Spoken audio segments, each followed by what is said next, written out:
자, 오늘 말씀의 제목은 사랑받는 자녀같이라는 제목입니다. 말씀을 묵상하다가 초등학교 시절이 생각이 나서 초등학교 때를 좀 얘기를 잠시 좀 드리고 싶습니다. 그래서 오늘 말씀이 조금 더 도움이 되기를 원하는 마음에서 말씀을 드립니다.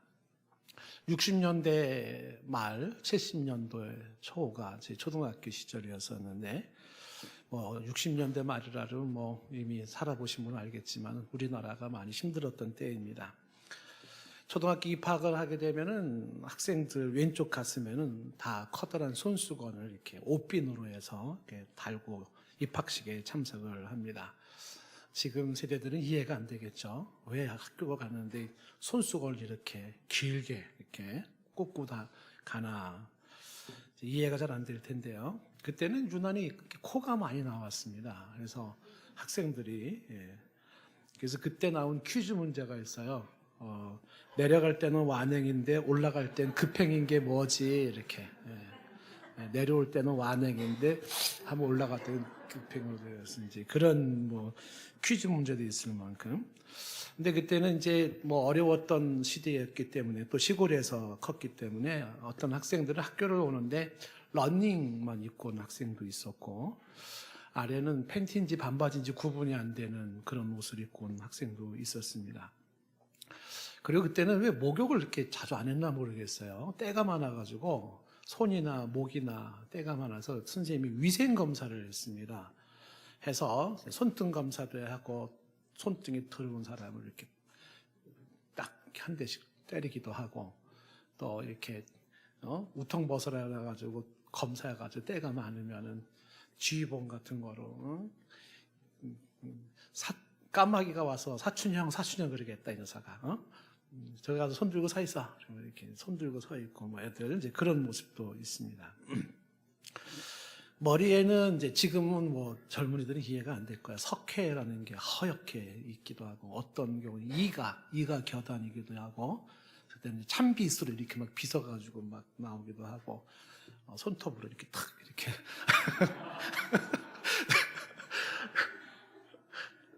다른 이제 젊은 사람들은 몰라요. 그게 뭘 말하는 건지 이게 그랬던 어린 시절이 생각이 나는데 근데 그런 와중에도 깔끔한 애들은 있었어요.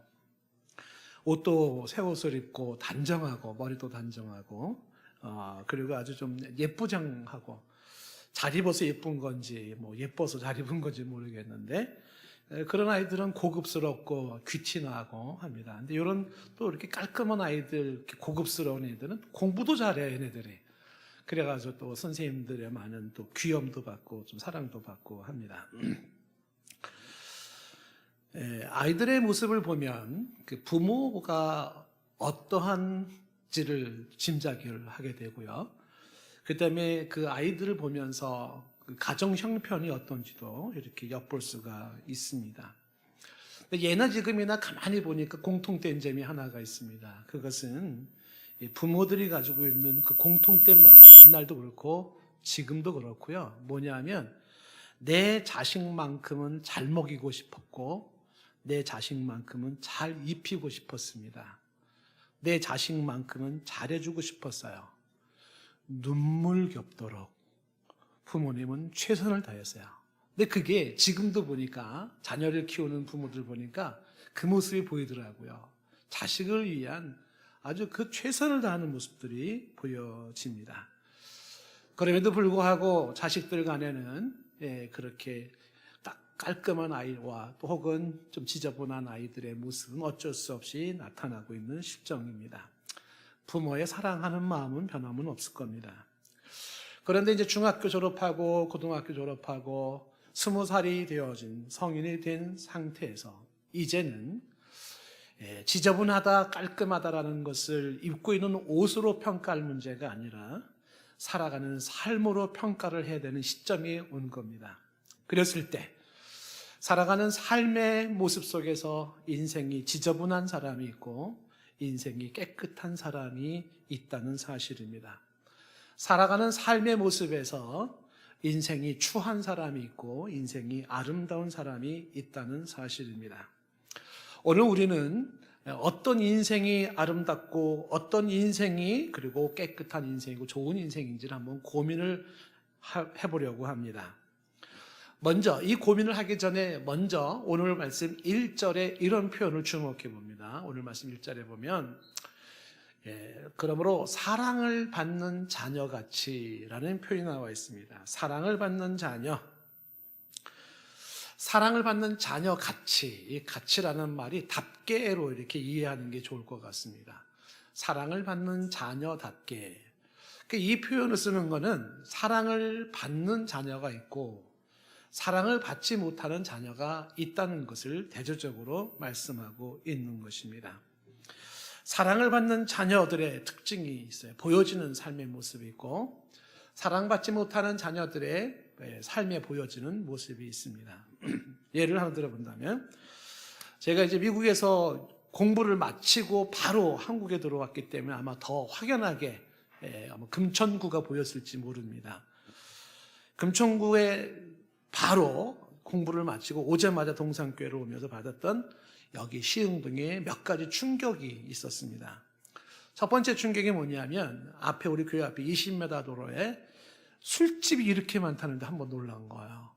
아니 요즘 세상에 옛날에 이렇게 뭐 그런 술집 그러면 뭐 청량리 뭐 이쪽만 생각을 했는데 금천구에가 이거 다 술집이 쫙 서 있어서 한번 놀랬고요. 술집도 그냥 술집이 아니라 이상한 술집들.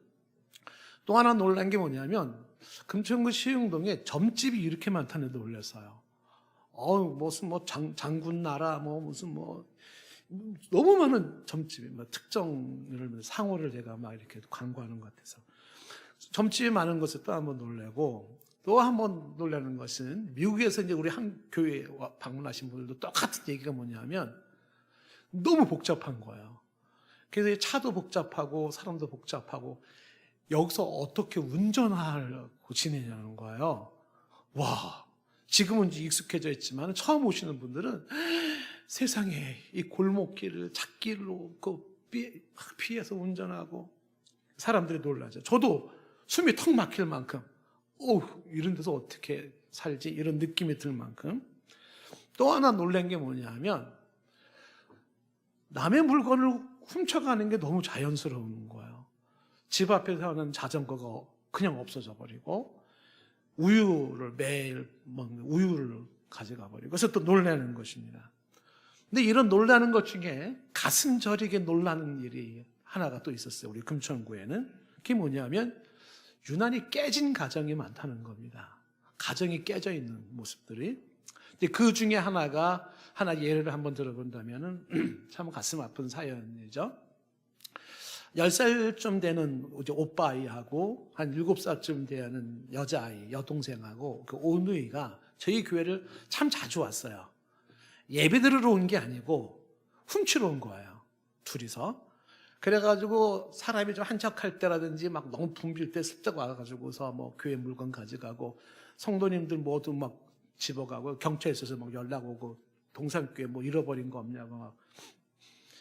근데 이런 아이가 10살과 한 7살쯤 돼 보이는 요 아이들이 그렇게 이제 깨지해야죠. 얼굴은 잘생겼어요. 동생도 오빠도 잘생겼는데 뭐 찢지 못해가지고 깨지한 모습으로. 그래서 아이한테 이제 너희들 왜 이러냐 이런저런 얘기를 하다가 보니까 엄마가 얘네들을 놔두고 도망을 간 겁니다. 그런 상태에서 아빠가 허구헌날 술을 먹어요.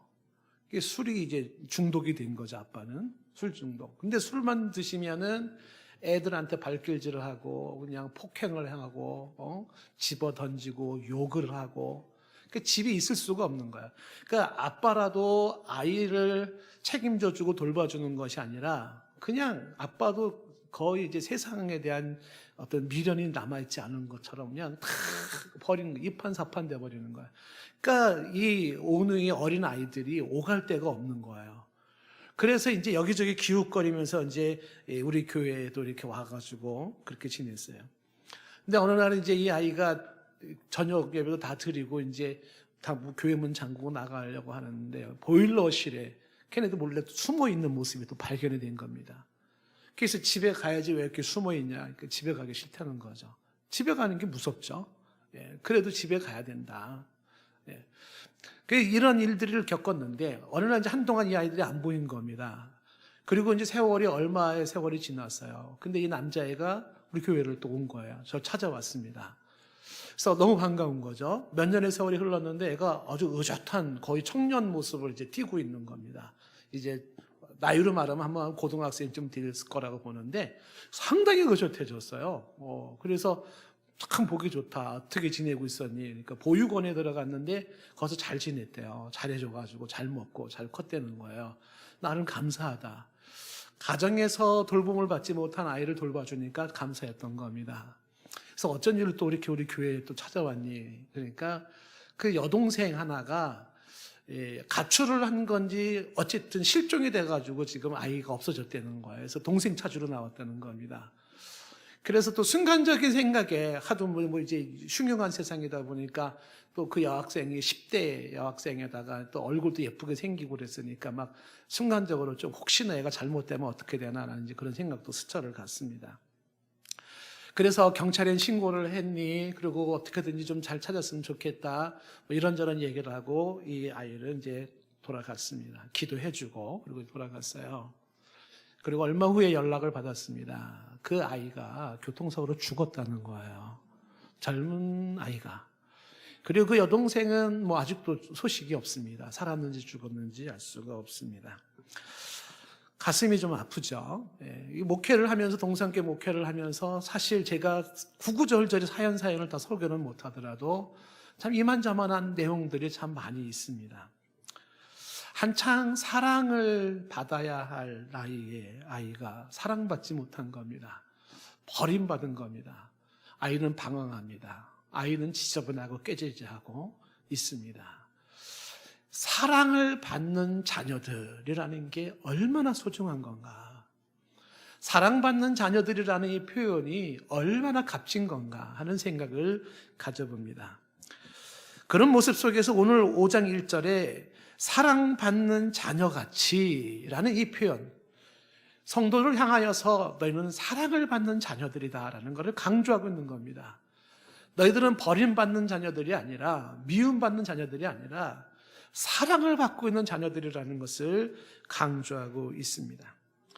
수많은 아동 연구가들이라든지 가정 사역자들 혹은 정신분석 심리학자들의 얘기가 뭐냐면 아이들의 성장 과정에 꼭 필요한 것을 이구동성으로 하는 공통된 얘기가 있습니다. 그게 뭐냐면 아이들에게는 사랑이 필요하다는 거예요.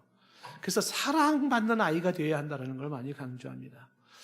그래서 여러분들도 한번 주변에 딱 보시면은 지금 성인이 된 여러분들의 모습에서도 어릴 적에 사랑을 받고 자랐는지 않았는지가 그대로 드러나요. 지금도 사실은.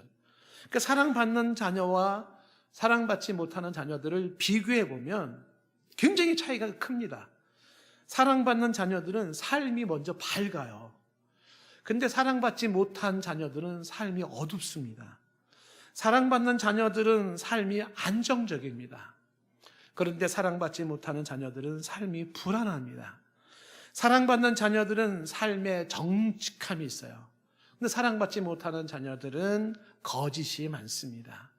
그래서 사랑받는 자녀들은 정답보다 정직을 선택합니다. 정답보다 정직을 선택해요. 근데 사랑받지 못한 자녀들은 정직보다 정답에 연연합니다. 사랑받는 자녀들은 범사에 당당합니다. 그런데 사랑받지 못한 자녀들은 늘 위축되어 있습니다. 사랑받는 자녀들은 사람의 눈치를 크게 보지 않습니다. 크게 의식하지 않습니다. 그런데 사랑받지 못한 자녀들은 사람의 눈치를 심하게 봅니다. 사랑받는 자녀들은 다른 사람을 사랑할 줄을 압니다. 근데 사랑받지 못한 자녀들은 다른 사람을 사랑할 줄을 모릅니다. 차이가 많이 나는 거예요. 그래서 사랑받는다는 것이 참 중요하기에 많은 사람들은 아이들을 양육에 있어서 사랑받는 아이가 되어야 한다. 그 사랑에 대한 얘기를 강조하는 것입니다. 이런 사랑의 필요성과 그 다음에 이 사랑을 받는다는 가치를 생각할 때 오늘 말씀에서 우리가 어떻게 살아야 할까를 이야기하기 전에 너희들은 사랑받는 자녀라는 부분을 먼저 언급하고 있다는 부분을 주목해 보는 것입니다. 1절 말씀에 너희는 사랑받는 자녀로서 그와 같이 자녀답게라고 표현을 하고 있습니다. 예수님을 나의 그리스도로 영접한 저와 여러분들은 특별히 하나님의 사랑을 받는 자인 줄로 믿습니다. 확인하셔야 돼요. 내가 하나님께 사랑받는 자이다. 나는 사랑받는 자녀이다. 여기에서 출발하는 게 뭐냐면 사랑받는 자녀들이기에 그 사랑받는 자녀들에게 맞는 삶의 모습이 주어지더라는 겁니다. 그 첫 번째가 뭐냐면 사랑받는 자녀같이 하나님을 본받는 자가 되라고 말씀을 합니다. 당연한 얘기입니다. 자녀는 아버지를 닮는 겁니다. 닮아야만 합니다. 자녀가 아버지를 안 닮았다면 어떻게 되겠어요? DNA 검사해 봐야 되겠죠? 내 자식 맞아? 이렇게 되지 않겠습니까? 하나님의 자녀라면 당연히 하나님을 닮아야 돼요. 하나님을 본받아야 된다는 것입니다. 근데 이 얘기를 지금 왜 쓰는 거냐면 당연히 하나님을 본받는 자녀가 되어야 되는데 실제로는 하나님의 자녀가 하나님을 본받지 못하고 있는 실정이 있기 때문에 그런 겁니다. 그래서 그런 거는 이건 뭔가 잘못된 거다라는 것을 전제로 해서 하나님의 자녀는 하나님을 닮는다라는 것을 강조합니다. 그래서 우리의 아버지이신 하나님이 깨끗하신 분이시기 때문에 그의 자녀도 깨끗하라는 얘기예요. 우리의 아버지 하나님이 거룩하시니 자녀인 너희들도 거룩함이 마땅하다. 우리의 아버지 하나님이 선하시니 자녀인 너희들이 선한 것이 마땅하다. 우리 아버지 하나님이 사랑이시니 그의 자녀들이 사랑의 삶을 살아가는 것이 마땅하다는 겁니다. 사랑받는 자녀, 특히 하나님의 사랑을 받는 자녀들에게 그 자녀다운 삶이 뭐냐? 첫 번째 얘기하는 게 하나님을 본받는다. 하나님을 닮아간다는 것입니다. 저와 여러분들이 더욱 하나님을 본받고 하나님을 닮아가는 삶이기를 축복합니다. 그 두 번째가 뭐냐면 하나님의 사랑받는 자녀의 두 번째 특징이 사랑하는 삶이라는 거예요. 사랑하는 삶. 그게 오늘 말씀 2절 말씀입니다. 자, 2절 말씀을 다시 읽어볼까요? 시작.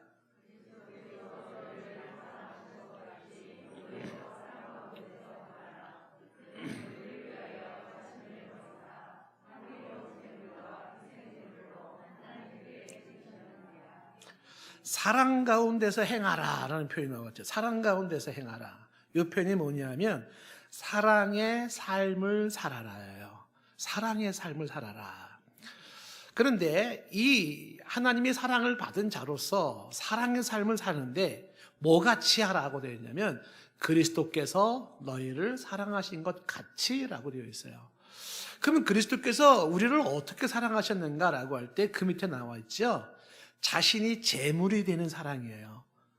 누구를 위해서? 우리를 위해서, 죄인을 위해서. 다시 말하면 그리스도와 같이 사랑한다라는 것은 타인을 위하여 내가 죽는 사랑입니다. 내가 희생하는 사랑이에요. 그와 같이 사랑하라. 사랑하는 삶을 살되 내가 죽는, 내가 희생하는, 내가 희생 제물이 되는 사랑을 하라라고 얘기를 하고 있습니다. 이 표현 중에 참 묘한 표현이 하나가 있죠. 지금 2절 말씀에. 그게 뭐냐면 그 예수님의 사랑은 희생 제물로 당신이 죽어요. 제물로 죽는 사랑이에요. 근데 이거를 향기로운 제물이라는 표현을 쓰고 있습니다. 향기로운 제물. 근데 이게 사실은 말이 안 맞는 말입니다.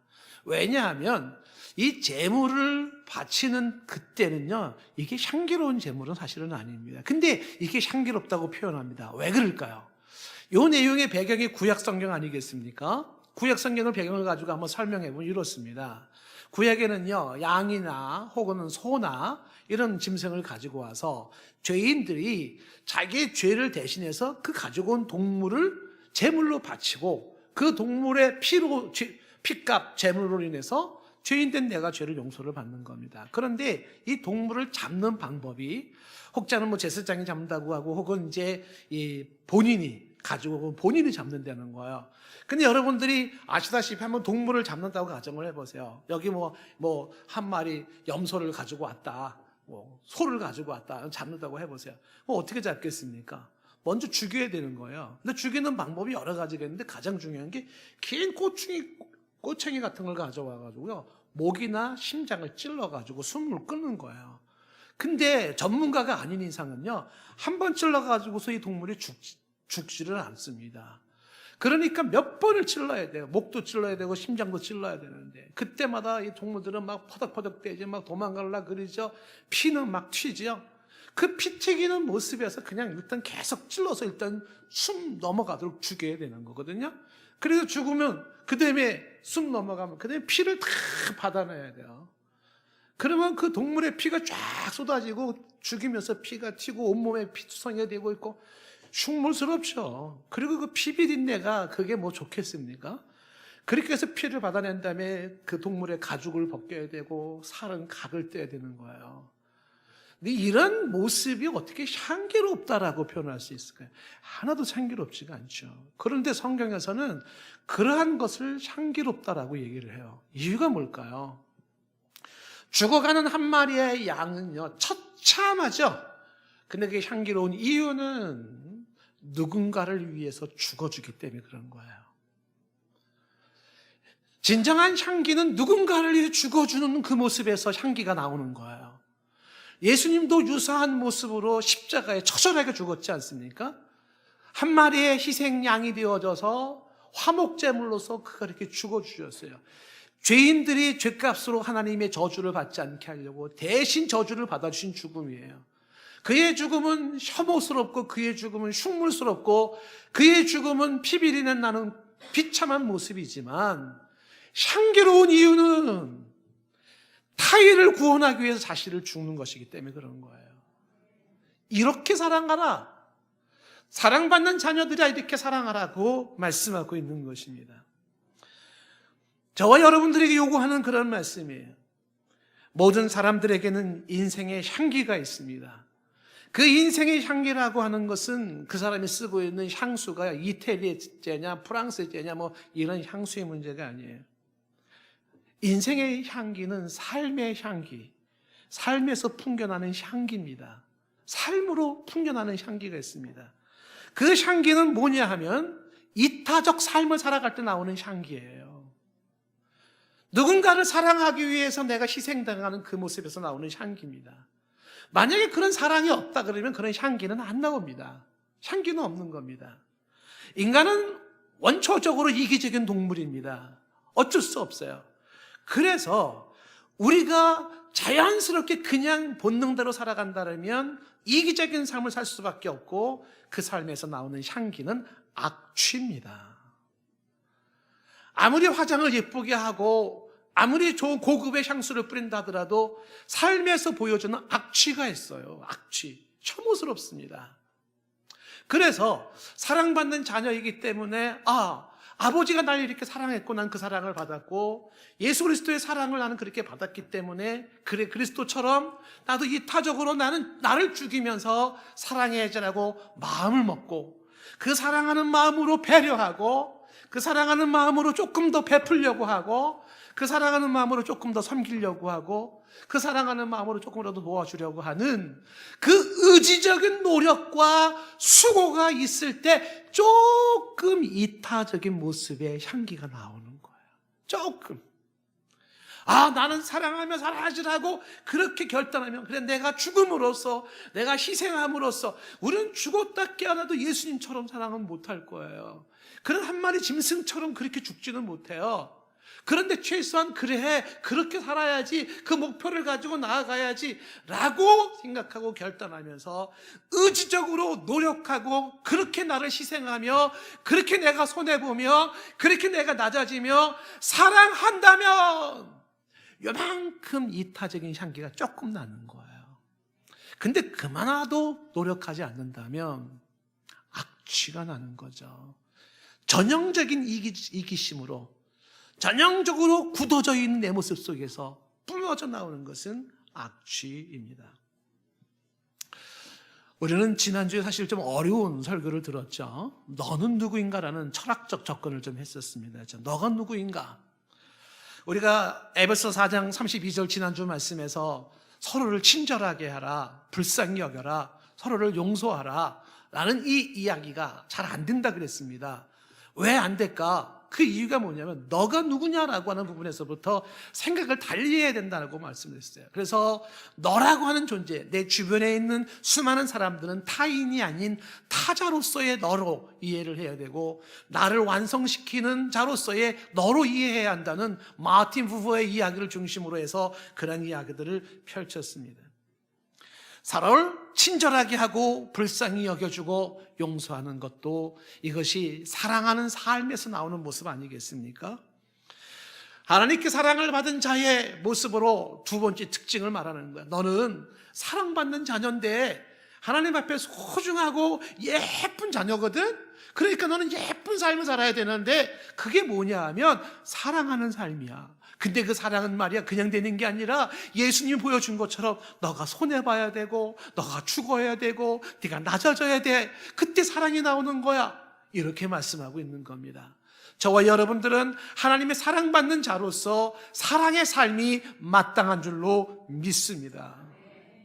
그러면서 이제는 이 사랑받는 자녀에게 마땅치 않는 게 무엇인지를 설명해 주고 있어요. 사랑받는 자녀에게 마땅하지 않는 것들, 그게 뭐냐면 3절에 이렇게 말하고 있습니다. 음행과 온갖 더러운 것과 탐욕입니다. 이건 너희 중에서 그 이름조차도 부르지 말라. 이런 성도에게 마땅한 바니라. 이름조차 부르지 말아야 되는 것, 성도에 마땅한 것, 그게 뭡니까? 음행, 온갖 더러운 것, 탐욕입니다. 이 음행과 더러운 것, 탐욕이라고 하는 건 당시 이교도의 풍습입니다. 아담이 신전에서 드려졌던 모습처럼 그렇게 타락한 그런 사교 집단의 모습입니다. 그런데 이게 우리의 일상에 주어지고 있는데 더 위태로운 건 뭐냐면 사랑받는 주의 자녀들이 이러한 일상이 되어지는 음행과 온갖 더러운 것과 탐욕에 같이 어울려 살아가는 모습이 나온다는 겁니다.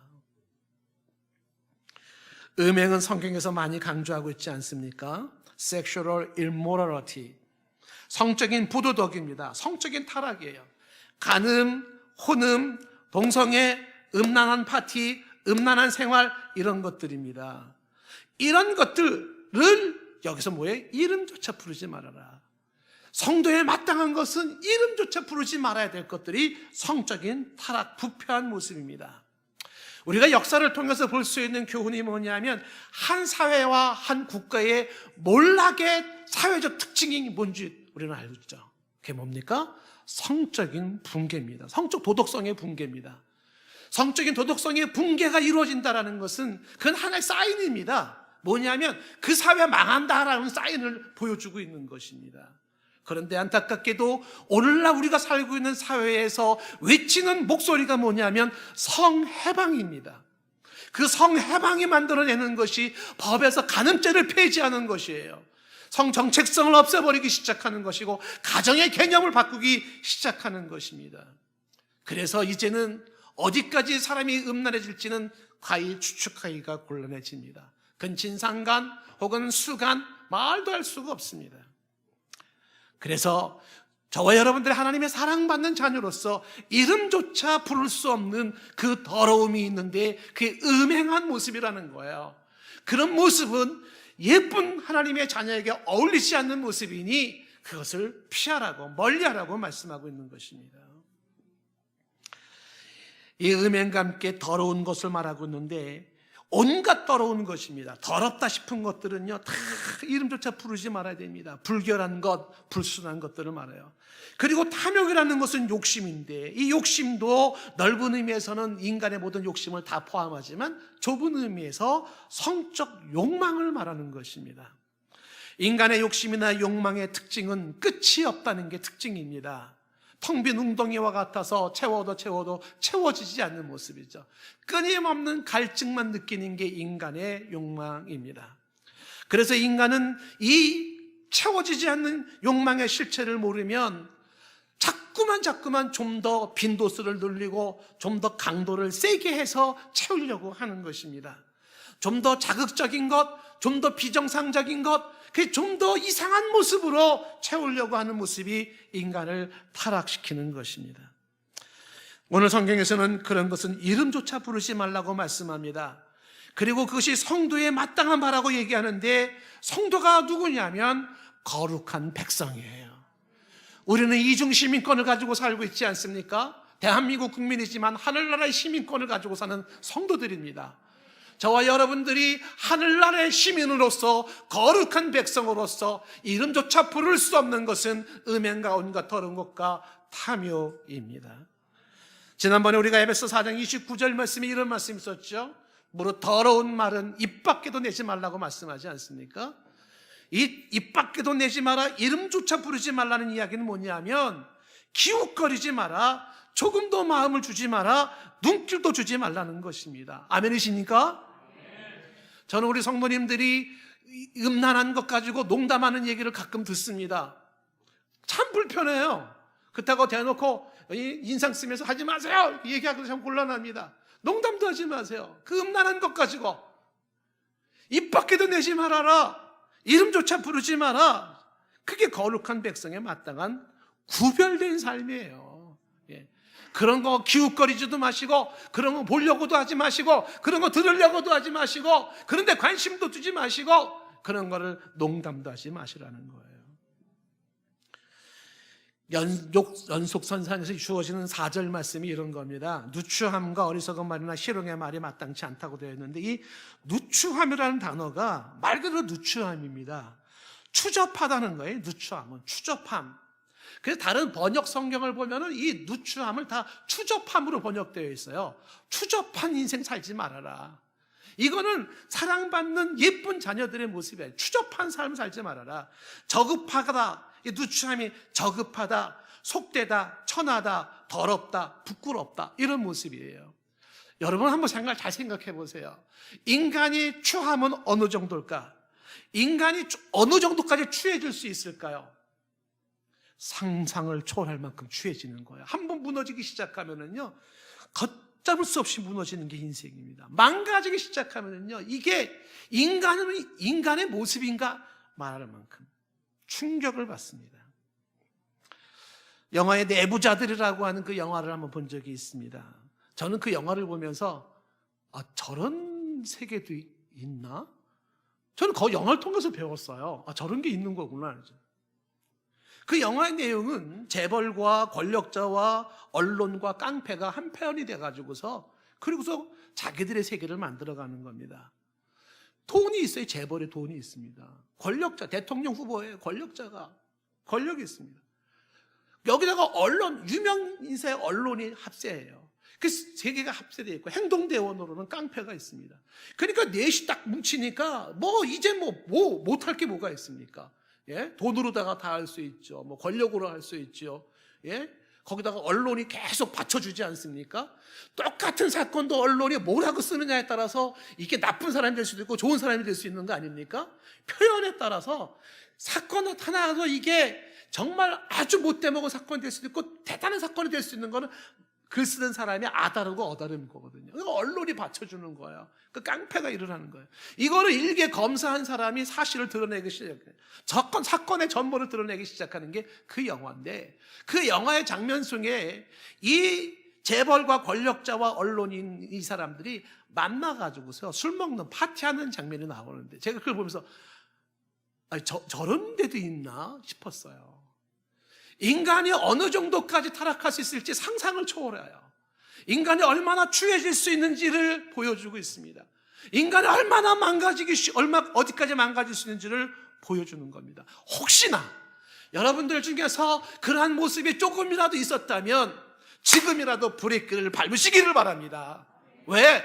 점점 심해지게 되어 있습니다. 어디까지? 상상을 초월할 정도까지 망가지게 되는 거예요. 우리에게 마땅한 바는 이런 누추함이나 어리석은 말이나 실용의 말이 마땅치가 않아요. 어리석은 말이라는 것은 바보 같은 말이, 미련한 말이, 죄악된 말인지도 모르면서 분별 없이 중얼거리는 말들입니다. 그게 얼마나 더러운 말인지도 모르고 중얼대는 말들, 어리석은 말들.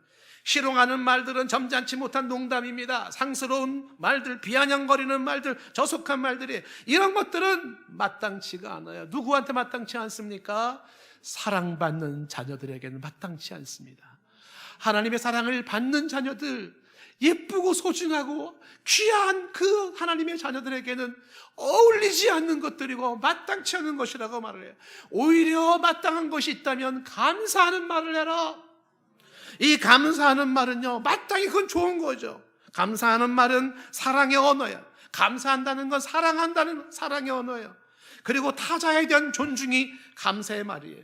그래서 저와 여러분들이 오히려 감사의 말은 많아져야 할 줄로 믿습니다. 그런데 감사에 인색한 게 또 현대인들의 모습입니다. 정말 감사를 못해요. 예배 끝나고 서 있으면은요, 말씀 감사합니다 인사하는 사람이 한 명이 있거나 없거나예요.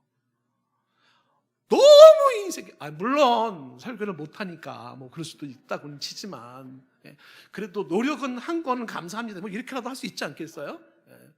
목사님 그래도 목소리 높여서 애는 쓰셨네요. 감사하네요. 뭐 이렇게도 할 수 있지 않겠어요? 너무 인색해요. 감사가 없어요. 제가 우리 원로 목사님한테 배우는 게 많이 있습니다. 원로 목사님 참 존경하는 모습을 제가 봤는데, 그 좋은 모습 중에 하나가 뭐냐면, 원로 목사님은요 정말 감사를 잘하세요. 아주 작은 거라도요, 뭔가가 당신에게 주어진 게 있으면요 꼭 전화를 하시거나 찾아오셔서 이렇게 해줘서 고맙다고, 이렇게 신경 써서 고맙다고 배워야 됩니다. 그 쉬운 일이 아닙니다. 사람들은요 이 감사가 당연하게 생각하는 사람들이 대부분인 거예요. 감사 표현을 못하는 거예요. 미국에서 예를 들면 사람이 뒤 사람 들어오면 어떻게 문을 거의 잡아주지 않습니까? 그럼 들어오는 사람들 어떻게 문 잡아준 사람한테 땡큐 감사합니다 이러고 들어오는 거예요. 감사합니다. 그렇죠? 한국 사람들은 문도 안 잡아주는 경우도 많이 있지만, 안 잡아주는 게 뭡니까? 이렇게 문을 이렇게 자동문 있으면 탁 잡고 있다가 뒤에 오는 사람이 있으면 타이밍 맞춰가지고 딱 나가지고 꽝 부딪히게 만들고 뭐 이러지는 않으면 다행일까요?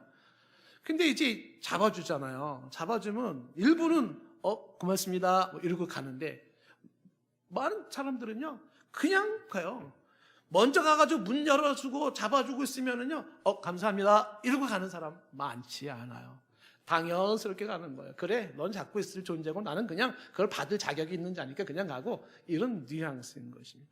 사사로운 것 같지만은요, 하나님의 사랑받는 자녀들은 감사하는 사람이에요. 작은 것에도 감사하시기 바랍니다. 당신은 내 곁에 있어줘서 감사합니다. 당신을 만날 수 있어서 감사합니다. 지난번에 배려해 주셔서 감사합니다. 지난번에 친절에 감사합니다. 감사를 많이 하셔야 돼요. 고맙습니다. 덕분입니다. 거기에서 화목도 주어지고 공동체도 살아가는 거죠.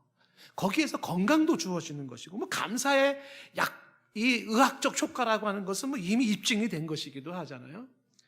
그런데 성도의 마땅한 바가 뭐냐? 오늘 말씀에서 다시 말하면 하나님의 사랑받는 하나님의 자녀의 마땅한 삶이 뭐냐라고 할 때, 누추함이나 어리석은 말이나 희롱의 말은 마땅치 않고요, 오히려 감사하는 말을 하는 게 마땅한 것입니다. 세금 많이 내는 거 아니니까 감사 많이 합시다. 예, 1부 때 제가 이거 설교를 딱 끝나고 나니까는 한 70%가 나가면서 말씀 감사합니다 그러고 나가시더라고요. 1부에 나오시는 분들은 그래도 센스가 있으세요. 근데 2부 때 한번 보겠습니다. 몇 명이나 감사하는 말을 하는지, 막 옆구리를 찔러서 감사를 받아야 되는 실정입니다. 자, 그런데 왜 이런 얘기를 강조하냐면 5절 말씀에 보시면 이렇게 되어 있어요. 너희도 정녕 이것을 알거니와 음행하는 자나 더러운 자나 탐하는 자들 있잖아.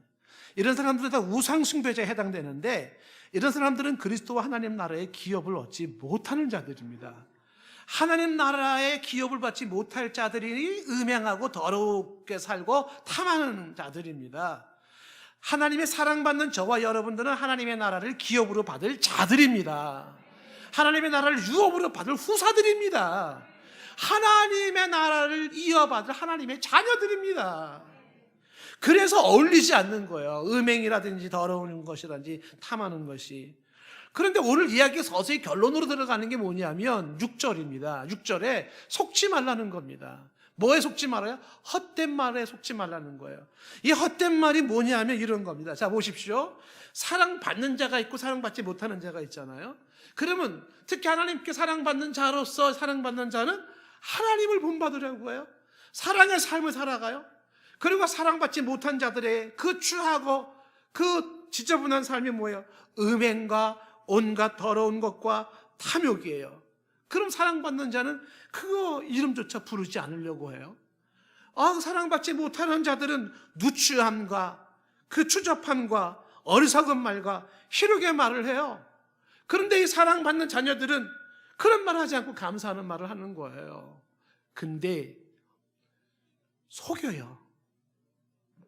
누가 뭘 어떻게 속이냐 하면 살고 있는 세상이 예술이라는 이름으로 혹은 문학이라는 이름으로 영화라는 매스컴으로 인터넷에서 혹은 철학으로 종교로 혹은 학문으로 뭐라고 속이냐면 이 사랑받지 못하는 자의 삶이 이게 멋있다고 부추기는 거예요.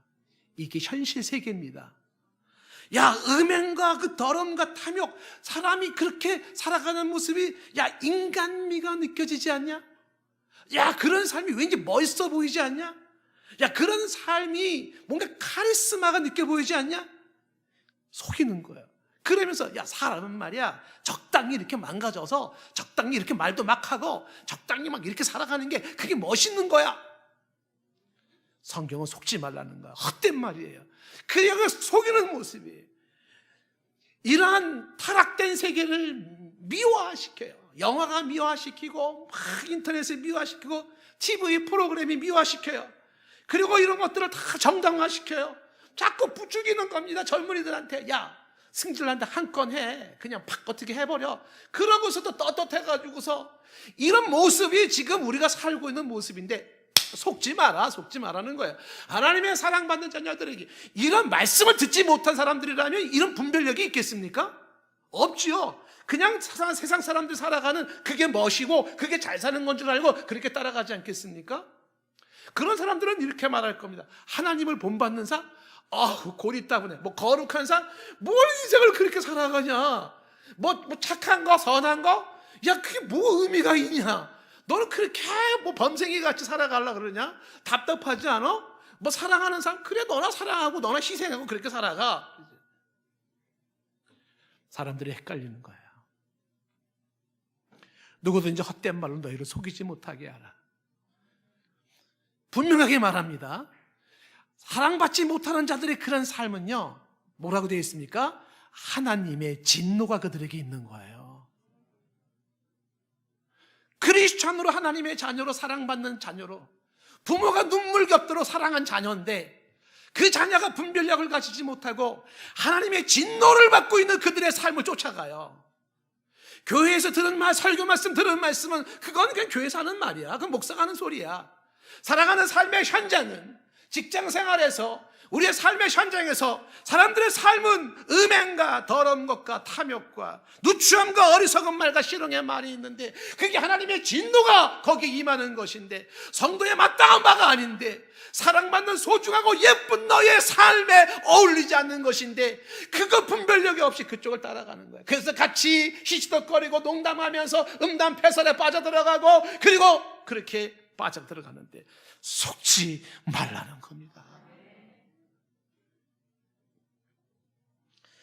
사랑받는 자녀들은 하나님의 진노를 받을 자들이 아닙니다. 그래서 하나 더 얘기하는 게 7절 말씀에 그들과 함께 있지 말라는 겁니다. 여기 그들이 누굽니까? 좀 전에 말했던 사랑받지 못하는 자들, 진노의 사람들입니다. 그들과 함께 있지 말아라. 심지어 함께 있지 말아라. 왜 그렇습니까? 그들과 함께 있는 건, 죄인들과 함께 있는 것은 나도 죄인임을 말하는 것이고 망하는 자들과 함께 있는 것은 나도 망하는 것을 의미하기 때문에 그렇습니다. 하나님께서 구별하시고 하나님의 사랑하는 성도는 죄인들과 함께 망할 사람들이 아니기 때문에 그래서 분명하게 말하는 거예요. 어떻게 살아야 될지, 네가 누구냐, 그리고 어떻게 살아야 되는 거냐 말씀을 하고 있는 것입니다. 시편 1편에서 시편 시작부터 이렇게 말합니다. 복 있는 사람의 특징이 있습니다. 복받을 사람의 특징이 있습니다. 어떤 특징이 있습니까? 악인들의 꾀를 따라가지 않습니다. 죄인들의 길에 서지 않습니다. 오만한 자의 자리에 앉지 않습니다. 반대로 2절에 여호와의 율법을 즐거워합니다. 그의 율법을 주야로 묵상하는 자인 줄로 믿습니다. 이런 사람들은 3절에 신학가에 심겨진 나무와 같아서 시절을 쫓아서 열매를 맺는 삶의 열매가 있게 되고 삶의 향기가 날 것입니다. 잎사귀는 마르지 않을 것이고 하는 모든 일들이 주 안에서 형통케 될 줄로 믿습니다. 4절에 말하잖아요. 악인들은 그렇지 않아요. 바람에 나는 겨와 같이 흔들립니다. 갈팡질팡합니다.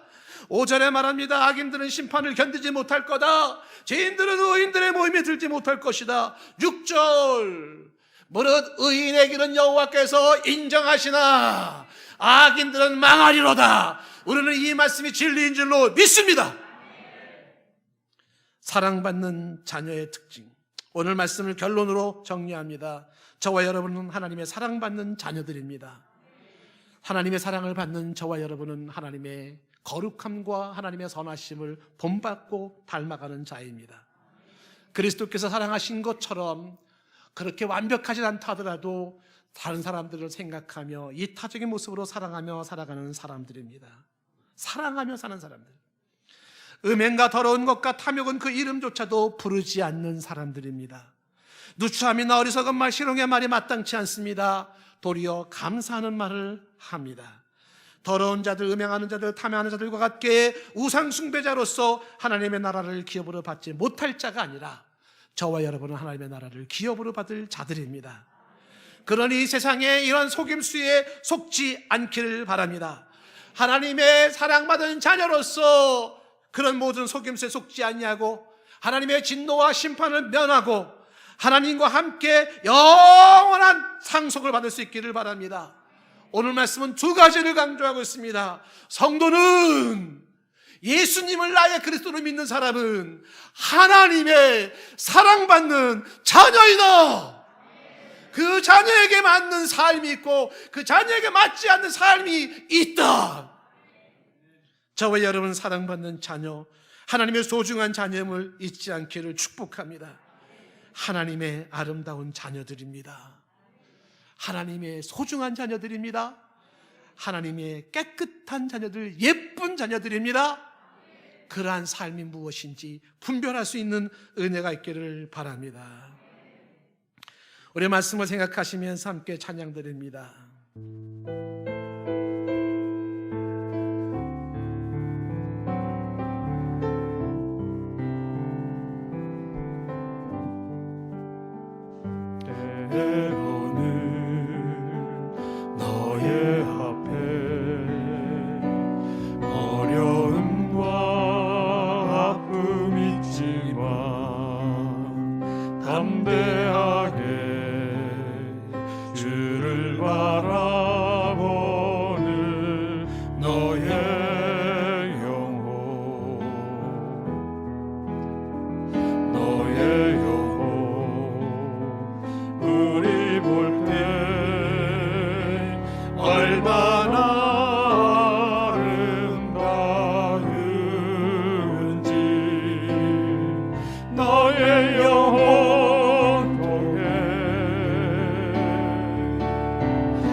너는 택한 족속이요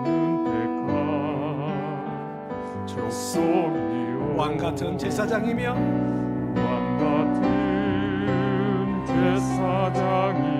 거룩한 나라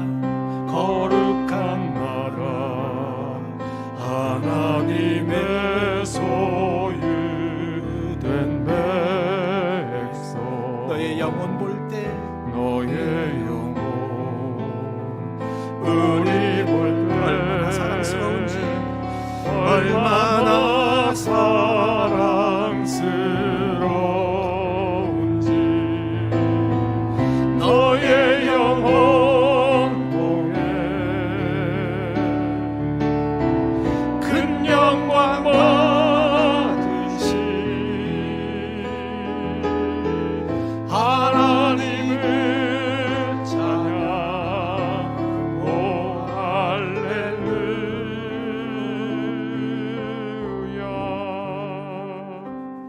잠시 기도하는 시간을 갖습니다. 우리 찬양 부르실 분들 한 번 더 불러주시고요. 내가 하나님 앞에 누구인지를 조용히 물어주시고 하나님의 사랑받는 자녀로서의 삶이 어떤 것인지 돌아보면서 고백하시고 간구하시고 다짐하시는 시간을 갖기를 원합니다. 제가 가사를 불러드릴 테니까는 찬양 부르실 분은 찬양, 기도할 분은 기도. 때로는 너의 앞에 어려움과 아픔이 있지만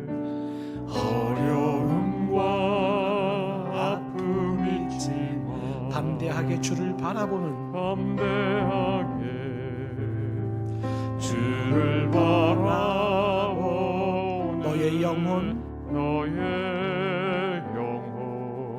너의 영혼 우리 볼 때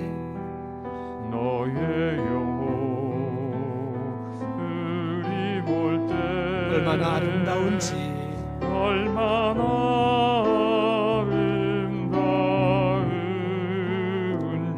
너의 영혼 통해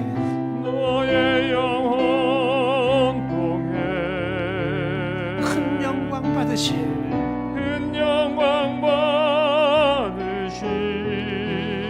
하나님을 찬양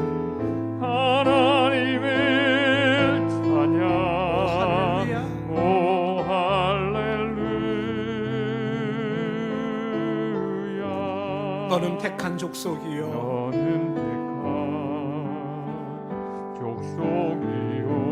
왕같은 제사장이며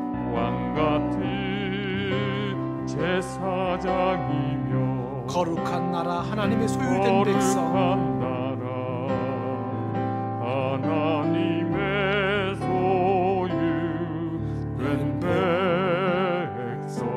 너의 영혼 볼 때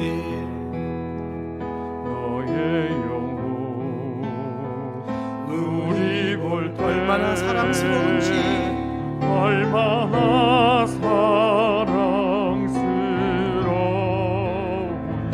너의 영혼 통해 큰 영광 받으시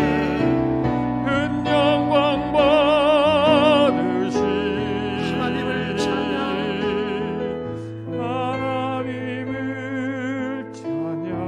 할렐루야